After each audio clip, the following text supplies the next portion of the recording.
Let's play a quick little game called What Am I? It's very simple.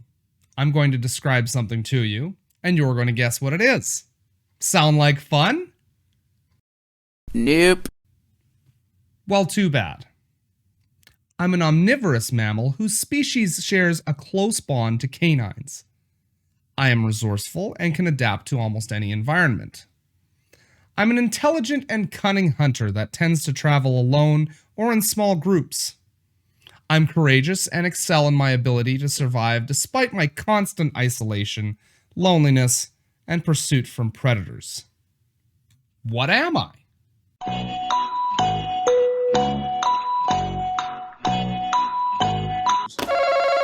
Alex. A jackal! Jackal! It's a jackal! It looks like a jackal! Jackal! Jackal! It's a jackal! Jackal! Populating many regions and mentioned in multiple religious teachings across the world, the jackal is symbolized to exemplify resourcefulness, adaptability, and intelligence, but also isolation, loneliness, and abandonment. It wasn't right the first time you said it. Why the hell would it be right the next 10 times? Oh, come on! You were so close! But obviously the answer was the American Green Berets. It's the jackal unit, not the jackal animal, you bonehead. You stupid. Don't! There's no better way to describe the tenacious nature of a group of Green Berets infiltrating enemy lines to rescue their comrades who've been captured. These badasses known as the Jackal Unit have endured a savage training regimen to survive in any environment. The team is comprised of 4 members: Colonel Decker, Lieutenant Bob, Sergeant Quint, and Corporal Gray. These brave men, along with their trusty Jeep Trigger, must move swiftly through the diverse, rugged landscape of Vietnam to not only save POWs, but also destroy the enemy's main fortress at Checkpoint Zulu. You'll need a pocket full of miracles and the ferocity of a wild jackal. This battle will make your blood boil. Good luck.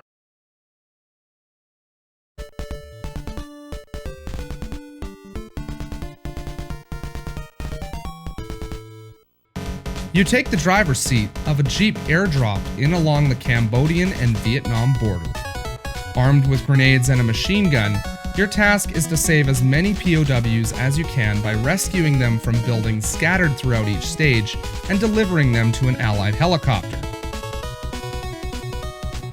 Surprisingly, this is actually an optional objective. You don't have to save anyone at all if you don't want to, although you are definitely encouraged to. Upon completing this, your next objective is to eliminate the leader at the end of the stage. Usually he's piloting some monstrosity and is clearly compensating for something. Micro-penis. Along the way, you'll encounter heavy resistance. Everybody and their mother is out to get you, and it appears your Jeep has been outfitted with the latest and greatest in Stormtrooper armor, so one hit and you're dead. You can run over enemy soldiers, but that's about it. Any other enemy or projectile you touch will kill you. Luckily, you can find weapon upgrades that will improve your chances of survival. These appear in the form of flashing POWs in buildings and hidden power-ups found by shooting the spot they're sitting on with your primary weapon. The special POWs will upgrade your weapon by 1 level, turning your grenades into a bazooka with increased range, with a maximum of 2 further upgrades resulting in larger splash damage. You're going to need the added firepower because this game is no pushover. If you're familiar with Contra, you know Konami isn't afraid to send tons of enemies and projectiles your way. The first stage serves as a great introduction to the gameplay, and difficulty presented in Jackal. You'll begin your journey along the beaches of the coastal woodlands where you will get a bunch of sand in your vagina. You'll begin your journey along the beaches of the coastal woodlands where you will face some light resistance, but the difficulty quickly ramps up as you encounter each subsequent stage and boss battle. And just like Contra, if you die, you lose all of your weapon upgrades. Fortunately, the game will award you with an extra life if you manage to reach certain thresholds of points or find a green power-up. Points are earned by killing enemies, airlifting POWs, and at the end of each stage depending on how many POWs were saved. Keep in mind that if you game over, you start from the beginning of the last stage you were on and you lose all of your points. The game is kind enough to give you 3 continues, but that's it.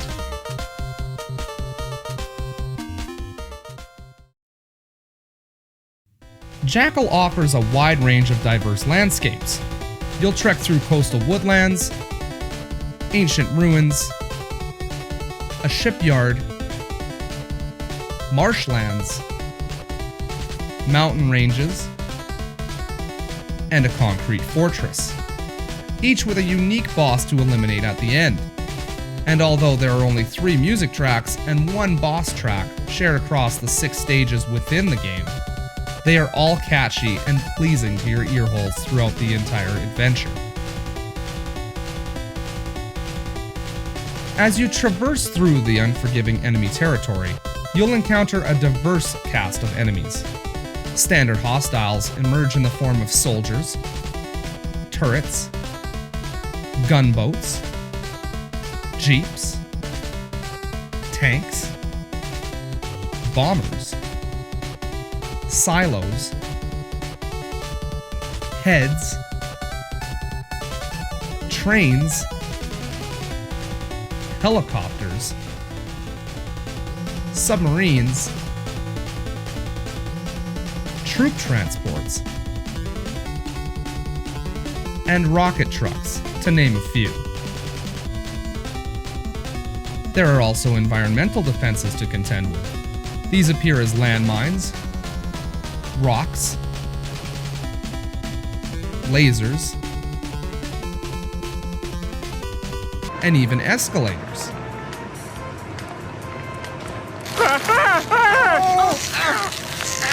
Let go! Oops, wrong clip. And even escalators. For the most part, these things are easily avoidable and are only a mild inconvenience to navigate through. Bullets and missiles are going to be your primary concern. The graphics in Jackal are definitely on par or better than what you would expect from a decent NES game. The sprites look great, and I can clearly define each and every unit at first glance. For example, I think it's pretty obvious that this is a pancake with a cherry on top, right? Oh, god damn it. It's pretty simple to tell friend from foe as well. Your friends aren't the ones shooting at you. I also appreciate the fact that the developers added an up and down jitter to the Jeep, making it look like it's slightly bouncing as it traverses the terrain. It's a subtle feature that doesn't make much sense on the urban stages, but it's a nice touch nonetheless. The bosses are definitely the most graphically impressive works of art in this game.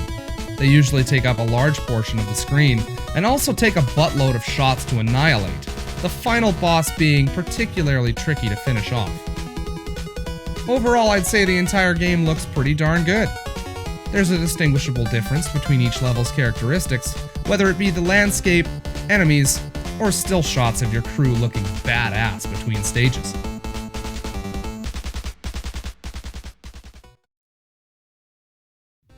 Alright, I think I've said enough nice things about this game. Now it's time to tell you what I didn't like about it. First of all, the cartridge itself isn't very tasty.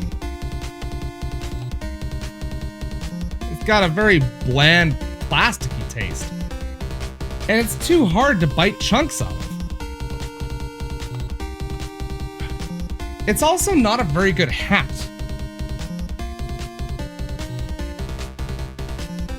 It's super flat and it doesn't conform to my big dumb head very well. Jackal is definitely a 0 out of 10 when it comes to being food or clothing. It is, however, a decent coaster. If you don't want cup rings on your table, this game's got you covered. All kidding aside, I actually have a few complaints with this game. For starters, it's way too short. After you familiarize yourself with the game, You can expect to finish it in less than an hour, provided you don't die too often. The game is pretty tough to compensate for this, but it's just a little too short in my opinion. I'm also not a big fan of the way the screen scrolls in this game. For the most part, the screen will only scroll when you go about 3/4 of the way to the edge. While this is fine sometimes, a lot of the time you'll move in one direction and be completely surprised by an enemy off screen that fires the second they come into view, which leaves you with little to no time to react and dodge the shots that are coming your way. This leads to a lot of cheap deaths that can be quite aggravating. It's not game-breaking, just irritating more than anything. It's also one of those games that won't let you go back if you've gone a certain distance ahead. Here you can see I wanted to check this area to the right for secrets or whatever, and when I go back, the screen won't let me scroll down and let me get into this compound to save my allies. Sorry guys, I guess you can't go back to your families because the world disappeared behind me. Oh well. Aside from that, I don't have a lot to complain about. Oh yeah! Those attack helicopters could suck the fattest part of my ass. Don't do it, you asshole. Arrgh! Fuck you! Son of a... Oh, come on! He flew into me! Good luck dealing with those bastards.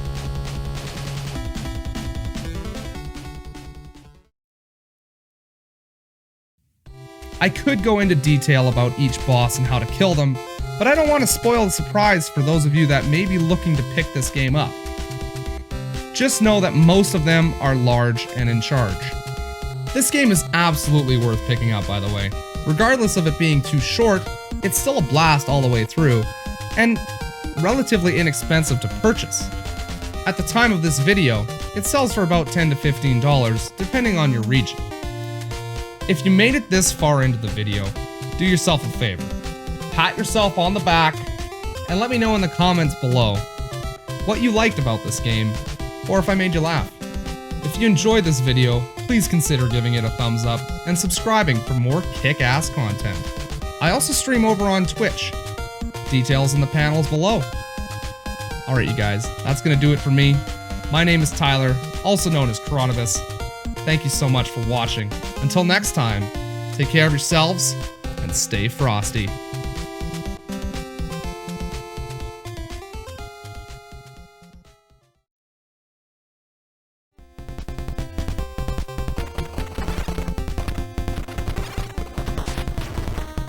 You dick!